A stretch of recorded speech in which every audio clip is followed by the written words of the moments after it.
Professor doctor Mohammad Yunus স্যারের 5টি সফলতা। 1.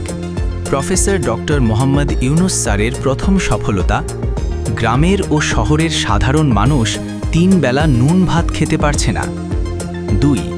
প্রফেসর ডক্টর মোহাম্মদ ইউনুস স্যারের দ্বিতীয় সফলতা, গ্রামের চুরি ডাকাতি বেড়ে গেছে।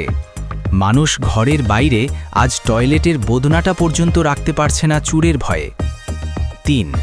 প্রফেসর ডক্টর মোহাম্মদ ইউনুস স্যারের তৃতীয় সফলতা, গ্রামের মানুষের কোনো কর্ম নাই, এভাবে আর 1 বছর চললে মানুষ না খেয়ে কঙ্কাল হয়ে মারা যাবে। 4. প্রফেসর ডক্টর মোহাম্মদ ইউনুস স্যারের চতুর্থ সফলতা, নিত্যপণ্যের দাম 1.5 বছরে প্রায় দ্বিগুণ বেড়ে গেছে। 5. প্রফেসর ডক্টর মোহাম্মদ ইউনুস স্যারের পঞ্চম সফলতা, ছাত্রছাত্রীদের লেখাপড়া শেষ, বিশ্ববিদ্যালয় থেকে ছাত্রীরা জঙ্গি হয়ে বের হচ্ছে। তা দেখে সাধারণ মানুষ তাদের সন্তানদের পড়ালেখা করানোর প্রতি আগ্রহ কমে গেছে।